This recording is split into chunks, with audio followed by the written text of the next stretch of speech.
Hello! Welcome to the latest episode of the Crafty Boys, where the beer is wet and so are we, apparently. What? Well, actually, if you're in Vancouver, you'll know exactly why, because it's yeah. been raining for like 9 years. But yeah, how's it going, guys? Are you all doing well? Good. I mean, pretty well, I would say. Excellent, excellent. Yep. We have a. I had some news from Twitch that Twitch had a data breach, so they were very concerned about our well-being and reset our stream key. So I think it's running, but that's okay. Yeah, that's basically the Cool. only news I have regarding the podcast this entire week. Okay, cool. And just so everybody knows, I am using my my microphone that I fixed myself. So if I suddenly cut out, it's because I'm not very good with electronics. He's a good boy. Yeah. Testing. 1, 2, 3. And Alan or Locke has a really he's like right in these. Mm-hmm. You're looking very like you've got mega concentration going there. He's pensive. Or are you 7 beers in already? Is that No. That could be. All right. Well, this week we don't have the same beer like we did last week and the week before, or at least myself and Alan.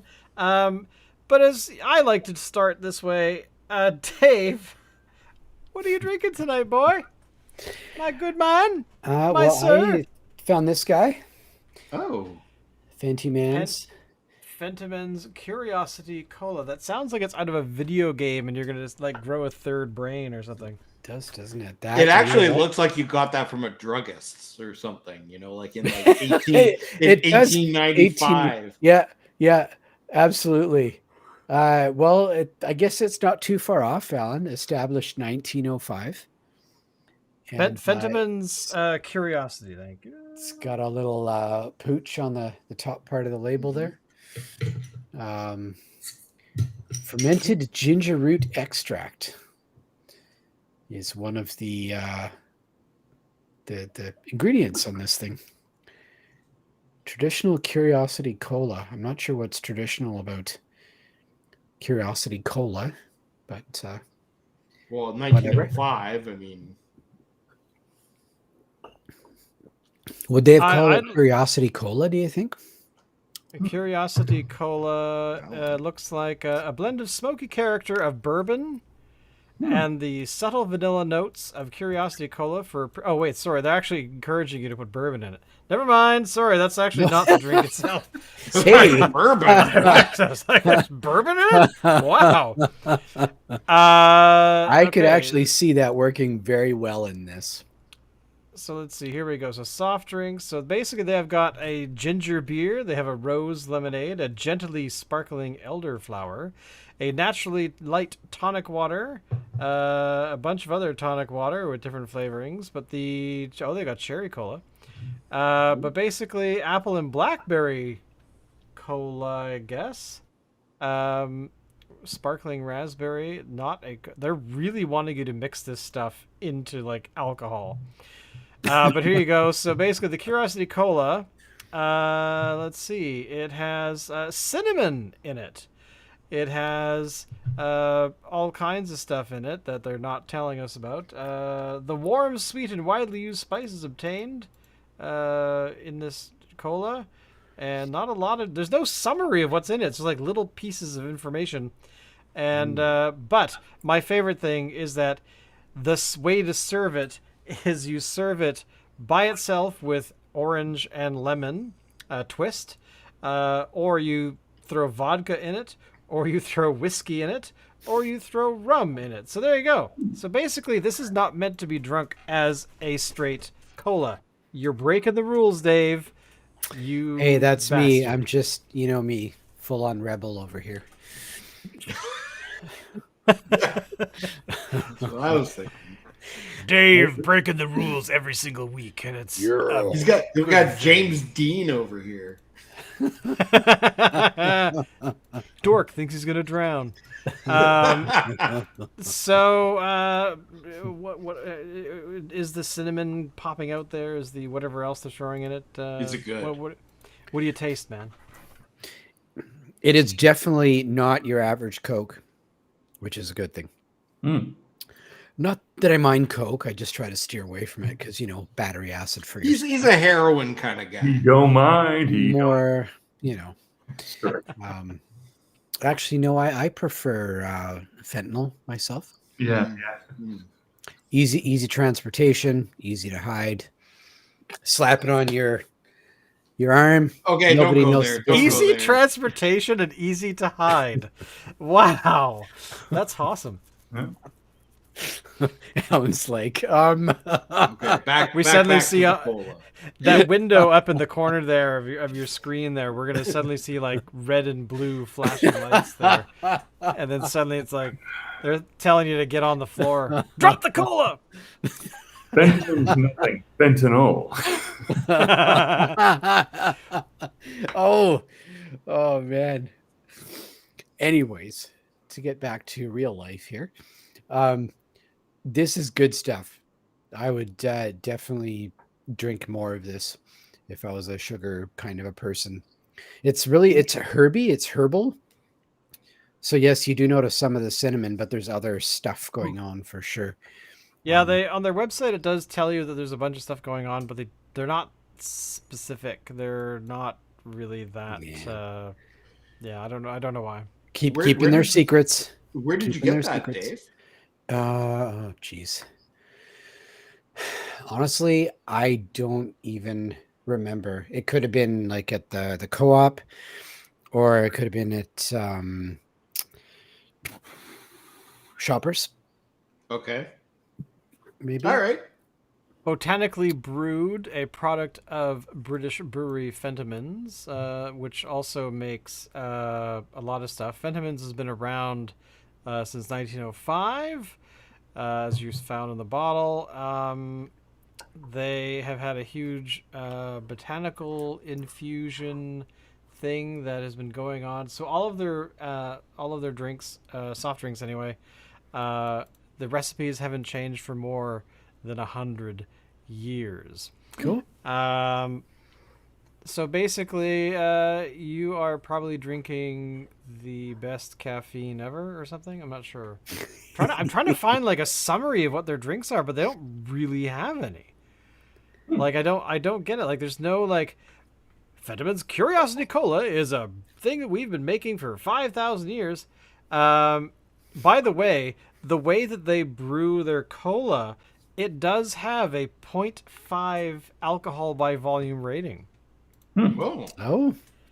Apparently that the brewing process gives the drink an alcohol content of up to 0.5%. But because the small amount still allows to be sold as a soft drink, that's how they I guess get around that. Or, I'm not sure why see a summary would be great. Like we have booze in our colas. We don't know why. We can't tell you. You know, like O'Doul's, like de-alkalized beer. Yeah, that's about the same percentage you get. That stuff, yeah, will still have alcohol, and it's like 0.5%, something like that. Yeah. And you can buy that at the supermarket. Yes, I remember years ago selling it to two kids at the restaurant I used to work at, and we had and my boss at the time had actually had the conversation with everybody. It's like, we're selling this stuff. If kids want to buy it, we can't stop them because technically it doesn't have any alcohol in it. So anyway, very rarely did anyone, young try and buy it. Except for this one day, these two kids ran up to the till. They were very excited that they were buying beer. And I'm like, okay, I guess this is what happens. And then, I don't know, about 10 minutes later, this raging mother came over, started screaming at me for selling them beer.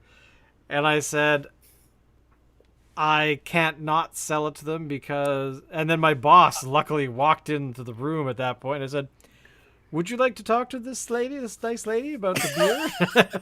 And I buggered off. I'm like, I'm out of here. So, but yeah, no, he was very happy to say, look, it's technically non-alcoholic. So, if your kid wants to buy it, then maybe you should be having a talk at home about what beer really means to a 10-year-old.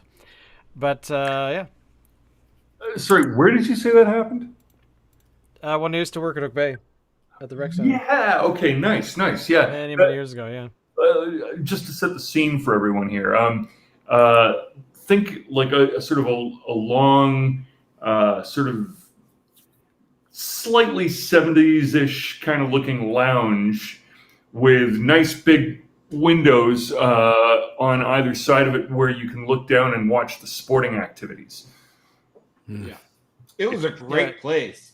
I've been there in forever, but I'm not even sure if it's still around. I mean, it could very well be. Well, let's see. Food services. Yep, it's still there. okay. Oh, wow. Wow. The Sports View Lounge, as it's now called, will reopen on September 14th. So it's already open. And hey, they have live bands there now. Sweet. Wow. Well, at least I would imagine prior to the thing. But yeah, that's actually kind of funny because I suspect it really hasn't changed. I mean, I left, and then part of what they were planning was to actually remove that thing and turn it into a gym or something, like into an exercise room, which would have sucked. But I guess it never happened. But I haven't actually been there for like 23 years or so. So yeah. Okay. What else are we drinking? Lock. Okay, gentlemen, this is a little bit of this is. Let me show this to you.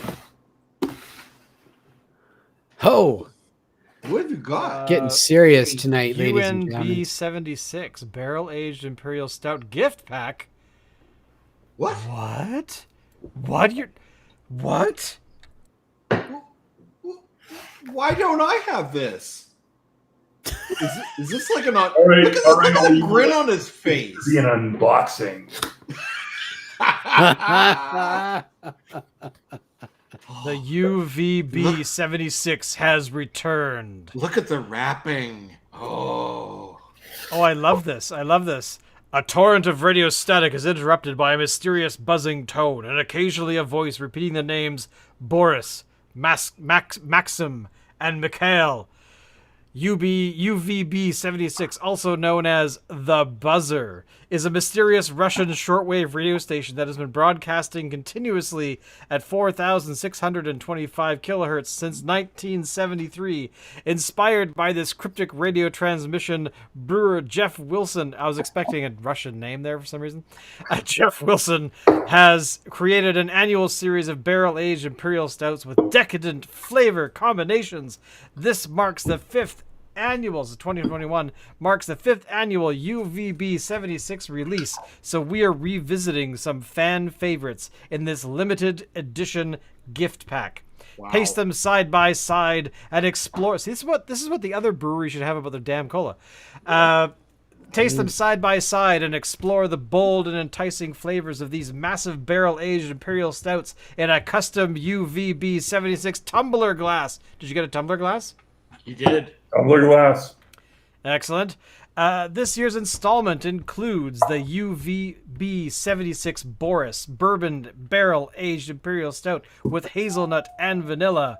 Whoa. The UVB 76 Maxim, the Cognac Barrel Aged Imperial Stout with toasted coconut, bitter orange, and dried cherries. And finally, the UVB 76 Mikhail Bourbon Barrel Aged Imperial Stout with cinnamon, coca, vanilla, and chilies. Plus, we have a limited release of the original straight bourbon barrel version of UVB 76 Roman, which you can also get as a single can from their brewery.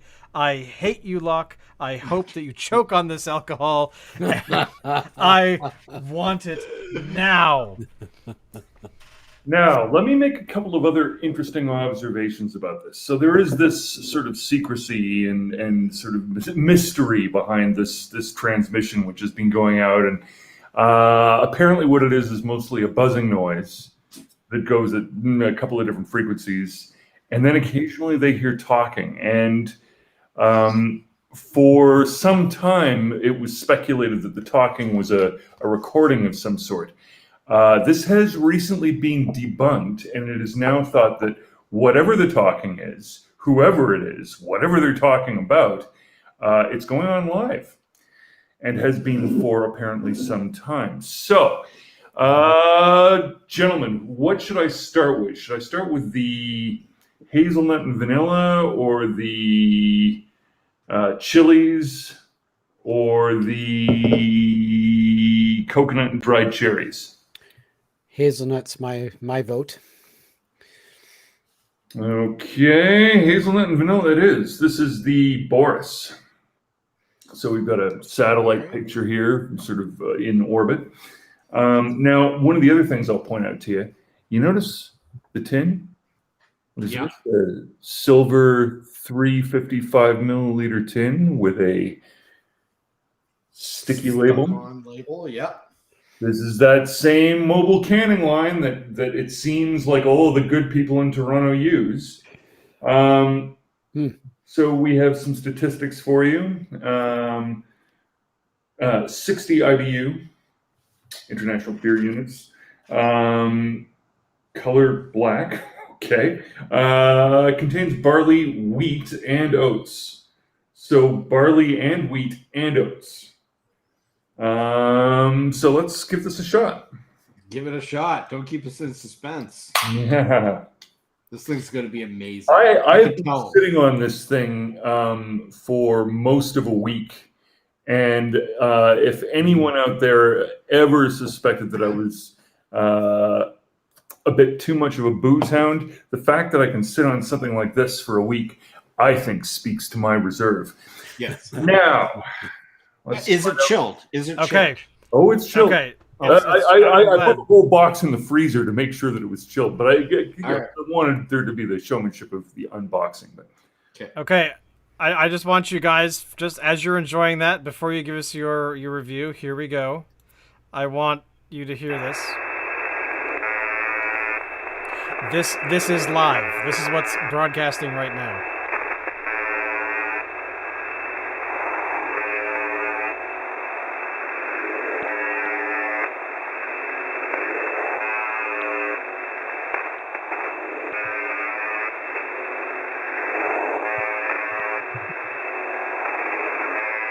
All right.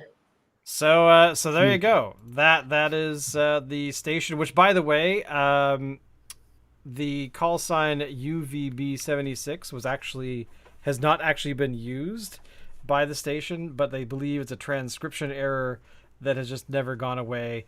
The actual call sign of that particular station is UZB76. Not a big deal, but there you go. Yeah. But it is being broadcast by the Russian armed forces. That much they do know. just outside of Moscow, I think, if I've got that right. From what I understand, yeah. But there's also apparently other stations like it. The Squeaky Wheel and the Pip. But there you go. All right, Locke, don't keep me in suspense. Tell me, how great is it? So I'm thrilled to say that this is not overly sweet. It's got a dry finish on it. The hazelnut is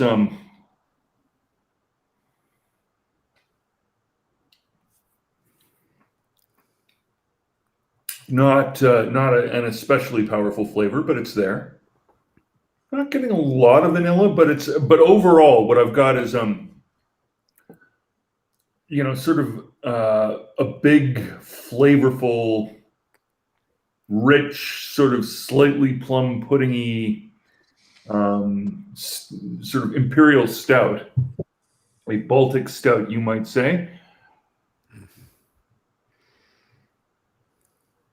Slightly sharper on the carbonation than I was expecting, but that's okay. Wow. Notes of coffee in the background. Do you really detect the flavor profile coming from the barrel aging process?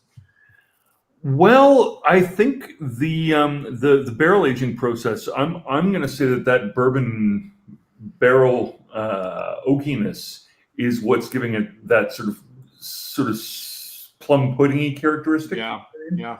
Um, yeah. Okay. It's got Well, it's complex without being eccentric. right. So this is Wellington Brewery. They're one of the older craft breweries in Ontario. They've they had what was it called, Iron Duke or something? Was maybe their go-to for a while, and yeah, I gotta say, like, they're sort of a bit like Big Rock, if you see what I mean, or maybe Canterbury, in that they've been at this before it became hip to be, a craft brewer. Right.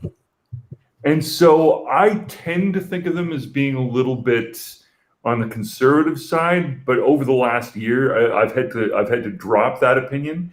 Now, not all of their less conservative brews have been tasty. There was one, I can't remember what it was called, Screaming Peeled Death Skin or something. I don't know. So Screaming Murder. Screaming Peeled Death Skin. Yeah, no. I love that. That's a great band name. It was whatever it was. It was. So I'm going to be interested to find out what this thing with the chilies is all about. But what it was sort of like the closest that I've tasted to badly brewed beer mixed with napalm. So was it a conservative beer? No. So the idea that just because they're old hands at this, that they're not open to trying new things to the tune of possibly even wild mistakes. I'd say they're a lot more adventurous than you might otherwise expect. So I'll be interested to see what the one with the chilies is like. But this, for all that it's not wild and crazy per se, it's complex, it's tasty, and it's a big, bold imperial stout treat. Cool. Good for the colder weather, which has started to set in. That is very true. Dudes, I'm just looking at their website, and holy shit, they have a cheese shop. Mm. They have a cheese shop. This is amazing. I'm now very sad that we can't access this at all. I thought, you can actually order from them. And yeah, you got to be within Ontario. Well, we'll see whether there's travel in the near future. If there turns out to be, I'll see if I can stop in on the cheese shop on my way out. Cool. Shane. Yes. What are you drinking? What am I drinking tonight? Well, tonight I got a weird beer that just was randomly chosen from the thing. I got to get the glasses out because this bottle is actually smaller. And this is called Shuff. It is a blonde. It is a wonderful beer at 8% alcohol by volume. It's only a 330 milliliter bottle, though. I'm trying to find out more information about it, but basically, it's not from around these parts. It is, I believe, if I recall, it is from elsewhere.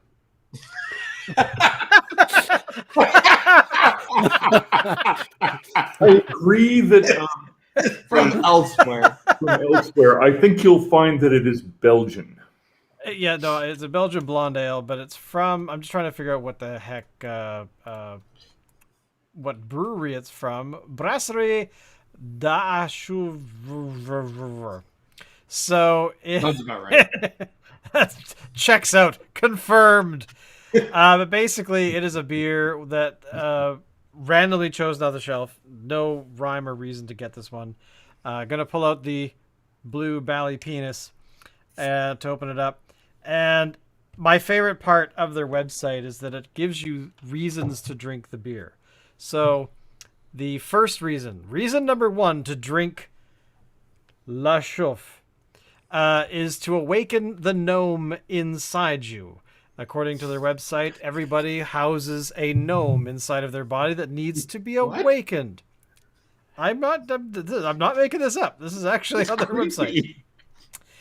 And number 2, the second reason to drink La Chouffe is it makes unicycling easier. Try it and see. So there you go. I don't have unicycle today, but if I could find one, I'll demonstrate after drinking one of these beers. And you officially become part of the Shuff community. I'm probably mispronouncing that, but you know what? I'm sorry. So the gnome in you guys have seen Total Recall, the Arnie version, right? Mm-hmm. You know the part where the guy where they go to find was that Quado? They go to find Quado, and it's like Start the reaction, Wade. Open your mind. Open your mind. Is that the gnome within him? Is that? I think is that so. what- I think that's what they're meaning. is that So what apparently, it's going to do? when drinking this, you're supposed to drink, you're supposed to eat broccoli, asparagus, fennel, pan-fried veal, chicken or quail, salmon, smoked preferably, tuna, lobster, mussels, sushi, fresh coriander seeds, and chives. Delicious served All at with. once? So apparently, I'm reading it right off their website. I think that's generally what gnomes eat. La Chauffe leaves citrus notes on the palate, followed by a refreshing, pleasantly spicy note, giving it a lovely lightness. With its 8% alcohol content and slightly hoppy taste, this golden beer has won over beer lovers from all over the world for many years. Now, the picture of the gnome on the bottle. Mm-hmm. Does the gnome look suspiciously like a Smurf? He does. Yes. It looks like Papa Smurf, Mm. but he's riding a unicycle. Mm. I'll bring up their website here, just so you can see that I'm not making this up here. Oh, But here you go. So this is the reason to three reasons to drink it. Awaken the gnome inside you. Unicycling easier. You can officially become part of the Shuff community. I like this, by the way. This is actually quite nice. I like this. Basically giving you an idea of that what kind of things you can expect. So here we go. Here's the second taste.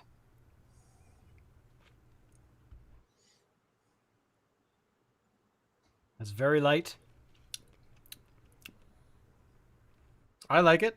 It tastes like beer. It definitely has a spice to it. so I you would like say- it, but is it anything special? Would you get it again? By the way, their gnome is named Marcel. Yeah. Oh, Marcel has gotten a hold of unicycle again to get to the brewing equipment to blah blah. Marcel has gotten a hold of a unicycle to get to the brewing equipment more quickly, and has also found a neighboring goose. What? To take this heavenly brew all over the world. By the way, did you know that the gnomes of the Valley of the Fairies discovered the secret to making this golden beer? I'm discovering the legend. And there's a do whole you bunch feel of the stuff. gnome inside you awakening? You know, so if I get the opportunity and I do start my own brewery and I do release a competing product, what it will say is that the gnome tried to discover the secret recipe for this delicious beer, but failed, and so made something else up instead, which you are now drinking. They actually have. I've fallen down the this gnome rabbit hole. So basically, gnomes have made all of their beer. There's La Chauffe, which is the foamy beer. There's actually a button on their website called Make It Foam. Well, it just takes you to that thing. MC Shuff, Houblon Chauffe, Chauffe Soleil, Nissan Chauffe, Cherry Chauffe, Chauffe Bock, and Chauffe Blanche. So, but it's Marcel, MC Chauffe, Acheloff. MC show. That's what his name is apparently. Horrific. And Houblon Hip and hop Malcolm. show. Yeah. Who they've got these creative names of who blah blah blah, and then it's like, and then there's Malcolm. So there you go. Apparently Malcolm is bringing up the rear. So yeah, there you go. So that's apparently the history of this beer. I don't know how else to describe it because again, random choice, quite enjoyable, but it's not. Maybe the gnomes were taking the weekend off and it's not, knocking it out of the park for me quite yet. Okay. Now, Alan, what are you drinking? All right, so I'm really excited about this one. I think I've done this on the show before, but you know what? It's so good, it deserves to be done again. So it's from Driftwood Brewing here in Victoria, BC. Okay. It is their Sartori Harvest IPA. Nice. So this comes out once a year around this time, and it usually sells out within a couple of weeks. And I just brought up the information on their website about it, which I will read off. This wet hopped IPA could only be brewed once a year when, in the midst of the hop harvest, fresh Centennial hops are spirited from the Sartori Cedar Ranch near Chilliwack to our brew kettle in Victoria. Sartori's fresh hops have a delicious profile unique to the patch of land they cultivate in the Columbia Valley, making this limited release singular and remarkable. It's a 7% ABV, features Pilsner and Crystal malts, Centennial hops, and it's only available right now if you can still find it. I highly recommend going out and getting it. This is what it looks like here. Get back to my camera. Nice. Boom. So this is what it looks like here. It tastes like an IPA. It's got a little bit of a lighter flavor profile than, say, a Fat Tug. It doesn't exactly have that sharp IPA flavor, but it's because of the wet hops in it. I think it gives off this really sort of like mellow flavor. It's just awesome. I really love it. I don't have much more to say than that. This thing on a scale of 10, I'd give it like a 9.5. How does it have what you would describe as a green flavor? Yeah, maybe. Yeah, totally. And they actually say that if you get this beer, you should be trying to drink it within, probably a couple months. There are people who will go and buy cases of this because it's that desirable. And if you don't get it right when it comes out, you miss out. Gotcha. Yeah. Now that's So interesting because there's the whole business of aging a beverage to try to improve certain characteristics. Usually, try to make it a smoother, potentially more complex beverage, and usually that presumably what's going on at a chemical level is you've got complex molecules that over time are breaking down into other complex molecules, perhaps less complex. I don't know. But here we've got the reverse situation where it's sort of like fresh veg, right? Like, you don't want to have it sort of get all wilty on you. You want something that's got a sort of a vegetative, planty kind of brightness to it. Yeah. And speaking to that, I recently also picked up some Herminators. Oh, okay. 2021 Herminators. Now, if you guys will recall, there was no 2020 Herminators. The batch didn't work out last year, and they had to dump it. apparently. Hmm.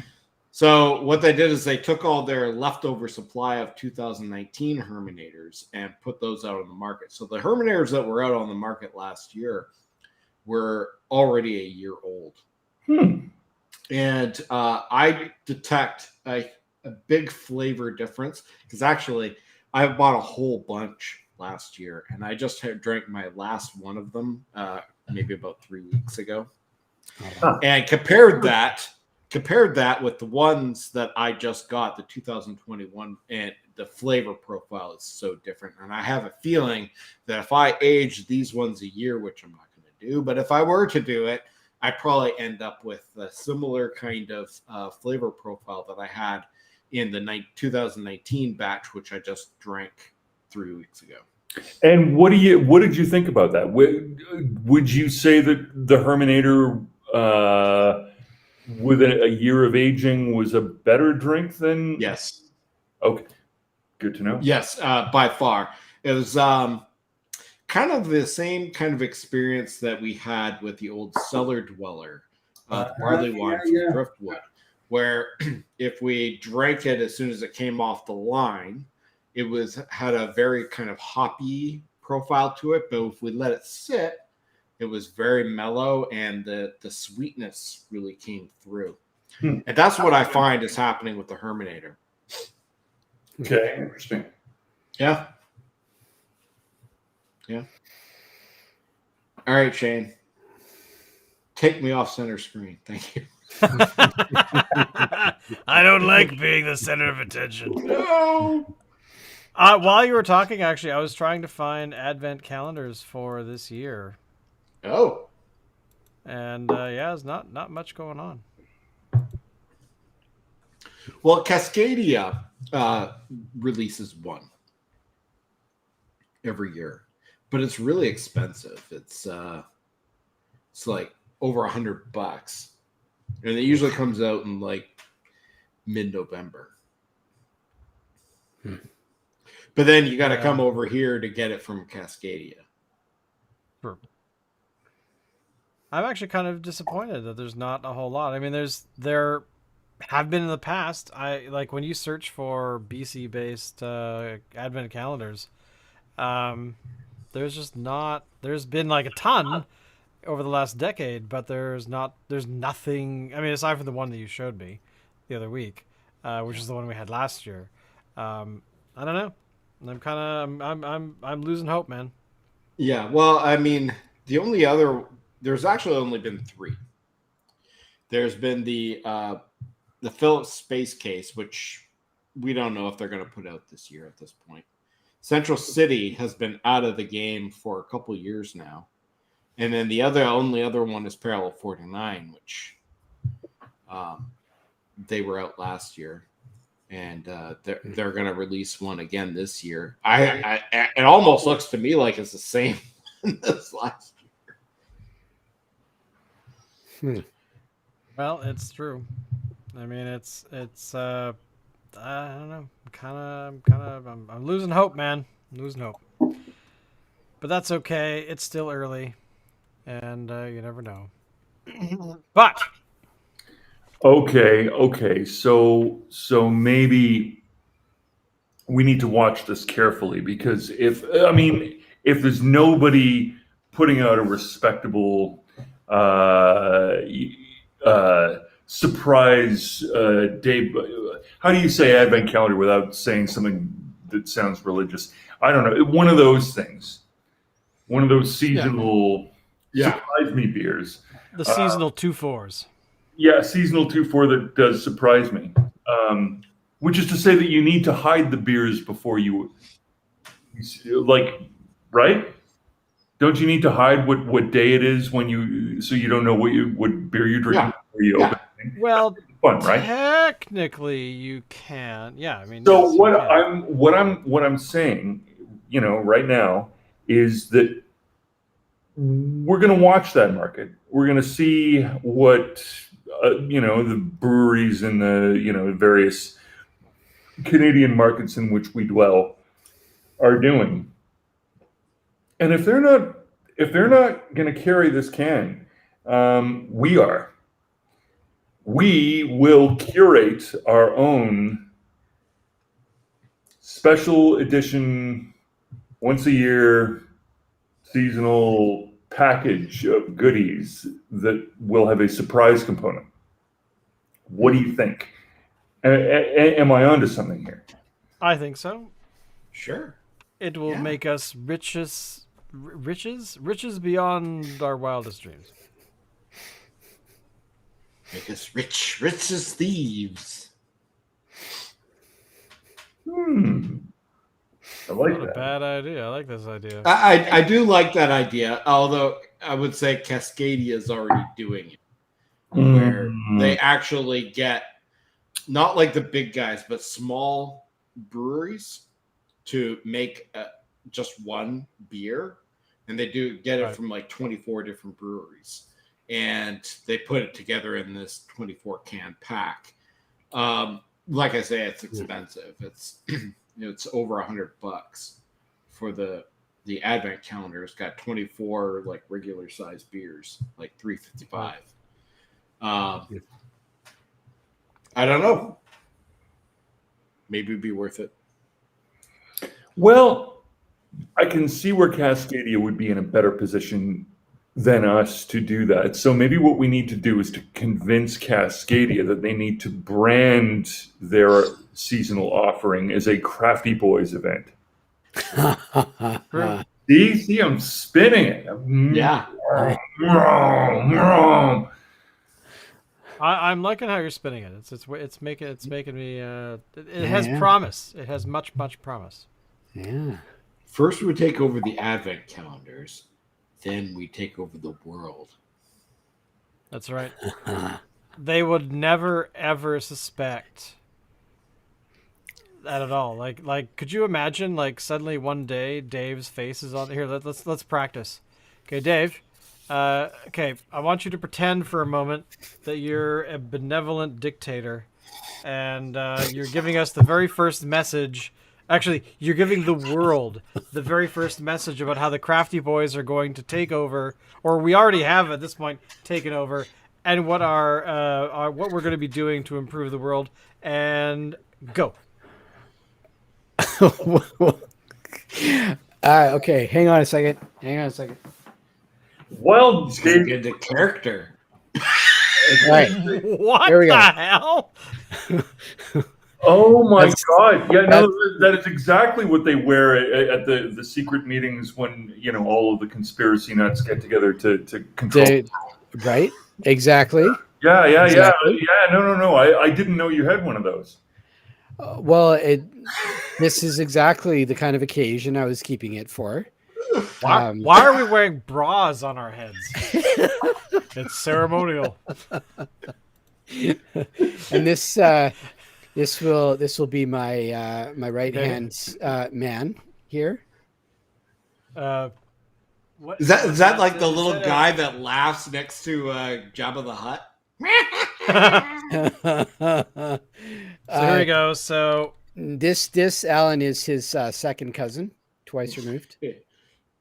All right. Dig it? Yeah. So there you go. That's going to be our plan for world domination. okay, so here we go. So Dave, I'll rule you with a soft dictatorship. So here's my proposal. Soft power. We continue to leave the world named the world, but we rebrand the environment as Crafty Land. Crafty land. So it's still the world, but anytime somebody wants to talk about the environment, they have to call it Crafty Land. What do you think? It's catchy, no? It does. It is catchy. Yes. The world that's over there, but when we're talking about the environment, that's Crafty Land. That's right. Crafty Land. The Sierra Club would be all over that, I'm sure. Oh, I agree. I think that they can't deny the awesomeness that will be us. I mean, how could that be bad? I mean, when you think about it.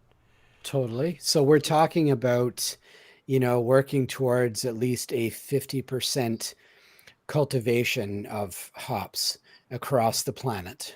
Yes. Any arable land, Well, 50% is hop growth. it's automatically going to become hop. Hop right the fuck on Da da da da da. Wow. We don't need that is wheat or barley or corn or anything. Let's just grow all hops. Yeah, and this is wheat, barley, and oats. That's right. To be honest, I was not expecting that out of your mouth there, Dave. It's gonna be everything is gonna be hops. Like day No, and night. I could just That's see how the world it's- leaders. 50%. The world 50%. leaders out there would be like that. Remember when in Iraq, where that guy was like on the TV in Iraq going, "It's all fine. The U.S. isn't coming. They're not attacking." You could see like in the streets behind him, the U.S. military rolling in. I gotta say that. Yeah, exactly. Oh, okay. Yes? So attention, everybody. I just poured some Mikhail. This is the one that has chilies in it. But what's really coming through is the cinnamon. Oh, It also has cocoa and vanilla, but I'm getting like a big grinning cinnamon presence.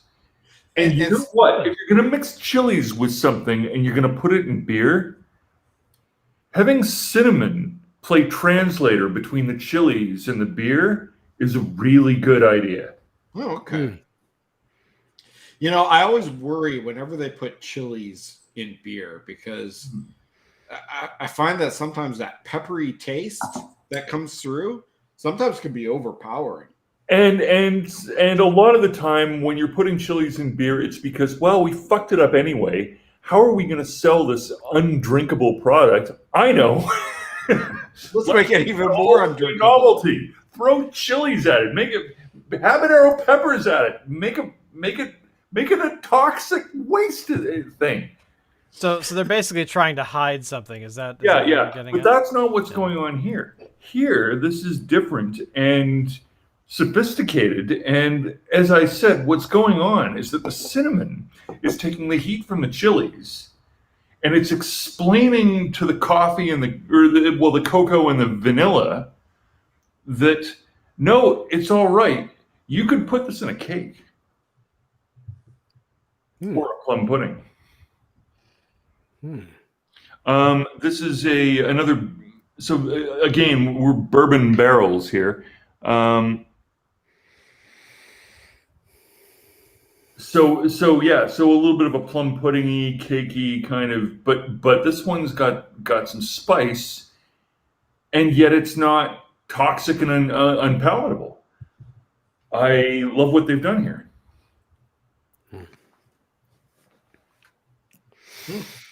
I fully support this plan. All right, Shane, what's next? Hang on. I'm just making you something here. Oh, okay. So this is for Shane? Locke. This is purely for Locke's thing here. Just hang on one sec. It's for Locke's thing. Just I think the gnome within Shane has awoken. That's I'm full on gnome, and I think that sounded really weird, but hey, I don't know how to recover from this. Alan, take it away. I don't know. I don't want to talk about your gnome. ET phone gnome. ET phone gnome. That is so true.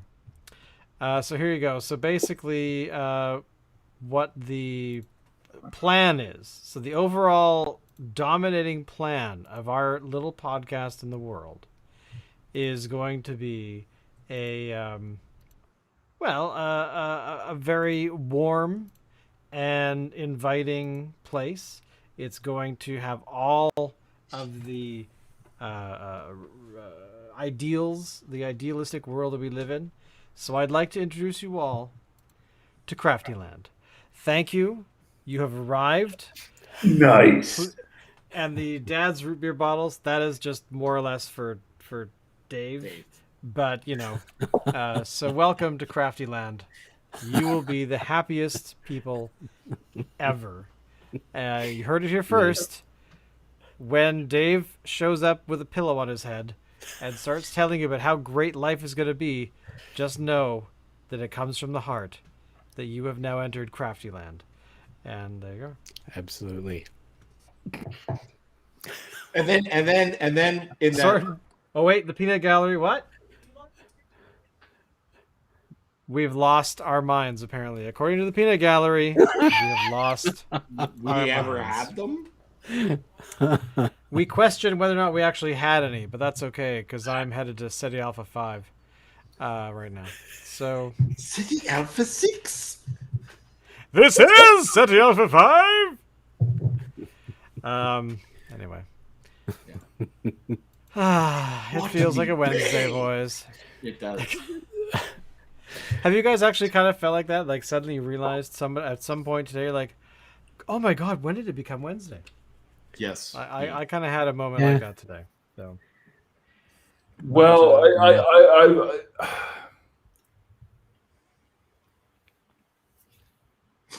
Did we break lock? I've been waiting for Wednesday because I've been dying to try these beers for like a week now.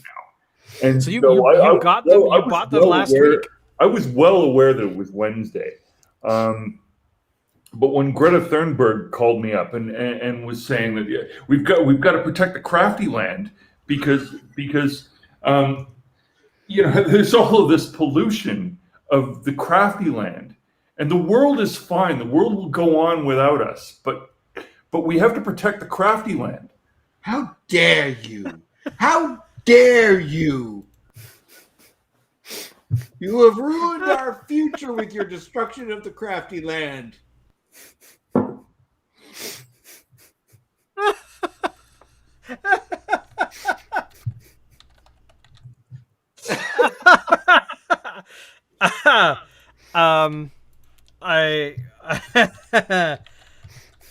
I gotta say that if we could have her completely support our goal of becoming what is our goal aside from world domination? What is our goal? We would have to make her a crafty girl. Oh, that's right. That's true. She would Although have to not be a crafty girl, because crafty girls do slime and stuff. But they do the a female slime crafty thing. boy. Well, she could be non-binary. I mean, she might not identify either way. So, I'm just saying that if I'm a little concerned right now that we maybe need to have a conversation with the Beastie Boys IP department because She's Crafty is a thing. Really? Yeah. Do you not know the track She's Crafty? Yeah. Yeah. Yeah, but I mean, yeah, that's true. That's true. Oh. Now, I mean, maybe we can bring them in on this. We can free Tibet while we're doing all of this. Yeah. Could you imagine if we actually freed Tibet? Like, what kind of reaction the world would have? Tibet is free today. China has been run out of across the border, and it's all due to the. I'm sorry. Four beer swilling losers from Vancouver, or from Canada. What the hell am I talking about? The reason Tibet would be free is because they decided that they were going to stop wasting time trying to hold on to some, Buddhist alpine ski resort, and go after, and they'll be busy going after Taiwan. So here's something disturbing to think about. Everybody who goes out and enjoys, whether we're looking for a cheap and cheerful or something maybe a little bit more, high end. If you're anything like me, you like trying different cuisine, you like trying different kinds of food, and you want to experience, a range of options when it comes to dinner time. And one of the things that you'll notice if you go out and you look for types of cuisine that are available in whatever city you're in, particularly in North America and particularly in Canada, one of the things you'll start to recognize is that, well, there's certain types of restaurant that turn up sort of more than others. And then you stop and you think about, well, okay, so what conflicts have there been in the world in terms of actual shooting war in the last 50 years? And you start to look down the street and you realize, okay, yeah, we got a Vietnamese next to a Korean next to an Afghani place. And they're all awesome. But here's why they're there, is because those were people who used to live in those countries who decided, oh shit, there's a shooting war about to happen. I don't want to stick around. Maybe I'll open a restaurant in Canada. So here's what the reason I'm bringing all this up, and the reason why I'm expressing a tone of consternation, is because for the first time ever, I've started to notice a high frequency of new Taiwanese restaurants opening up in Toronto, telling me that there's a whole lot of folks in Taiwan right now who are concerned that this could turn into an actual shooting war. Yeah. Now, on the upside, it means, hey, add Taiwanese to the menu. But it's a concern. Mm-hmm. Mm-hmm. I agree. I mean, they've already been flying planes over. They've been testing the waters to see what the international community will do. But I mean, you're right. I mean, if they decide that Taiwan is, the only way for them to bring it back into the fold of the which country, is nonsense. Let's be clear about this. Taiwan was where nonsense. Taiwan was where the ruling faction of the Ming Dynasty all went when the Manchus came in and took over. I mean, we're talking like here we're talking like late 17th, 18th century kind of thing. So this isn't even about communism. This is much older than that, and there have been successive waves of ruling parties in all of China that have been displaced. And so where do they go? They go to Taiwan. And that's what happened with Dr. Sun Yat-sen's bunch after the 1950s. So basically, yeah, it's not like China's rhetoric about reunification is somehow legitimate. It isn't. It's fundamentally a refusal to recognize the last 300 years of Chinese history. Well, exactly. And the other part is that if they do actually try to invade, that's going to pull a lot of countries, in theory, according to everything they've signed since 1950, whatever. Well, sure, there's the treaty regime, yeah, absolutely. But then there's also the chipset problem. The chipset? Well, yeah, exactly. Yeah, that too. Who manufactures everything that goes into a Samsung or an Apple? Exactly. And most of that stuff, a bunch of that stuff is actually moved to Taiwan to be manufactured. So that means that basically, boiling all of this down, Crafty Land really needs to happen, because we will put an end to all of this kind of stuff. And just to reiterate what we're talking about, it is approved by Greta. So there you go. So, it is something that we cannot deny. that Crafty Land, approved by Greta, will because right away, everything will become nuclear power, and we'll get rid of all of the bad things, polluting the environment, and that's I that. think you got to end the show right there. You just close us down right now. That's it. We can't top that. That is sort of like the penultimate moment of tonight's show. That's it. Okay then. So Greta approves. So you see the space flying past Shane there. Yeah. What you may not understand is that that's just a background that he's using. We'll actually be doing that in a moment when we all climb into our phone booth / police box that is a TARDIS. Phil and Ted's drive.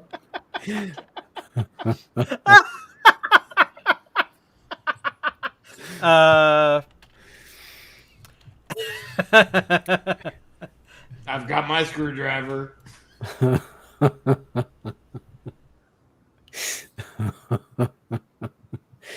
You have to give me a minute, though. I got to go and grab K9.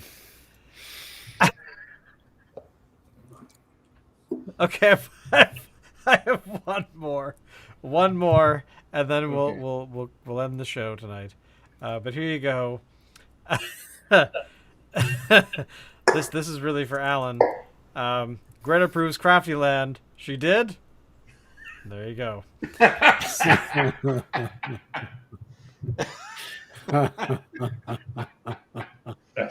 we can get Greta on as like a special guest. It's an excellent plan. Let me see what I can do. All right. Well, she'll would wear a actually bikini. Oh, Jesus. Oh, I legitimately was thinking that would actually be cool because then she could give us sort of the environmental impact history, some historical data on beer manufacture. But here's the thing: she might be 18 years old now, but she's been doing what she's been doing for a very long time, and I think she's probably smarter than all of us in terms of the impact of the environment. Are you saying that she's older and more cynical than I am? Probably, yeah. Yeah. Actually, well, you've seen her. So. I think so. On the news. She might so. actually be. I think so. But anyway, Jesus Christ. Anyway, thank you all for watching. There have been several people watching us today live. Thank you. Hopefully you can spread the word about the show because we're here to have fun, drink beer, and talk about crap because that's what we do. But we certainly hope we've entertained somebody and hopefully haven't insulted Greta because we do want her on the show to come and tell us about the environmental impact of the production of beer. The Crafty Land impact. Yeah. Right, the Crafty Land, because we guarantee she will approve Crafty Land. So thank you very much, everybody. I don't know what Alan is playing, but you know what? Just forget it. Let's just get out.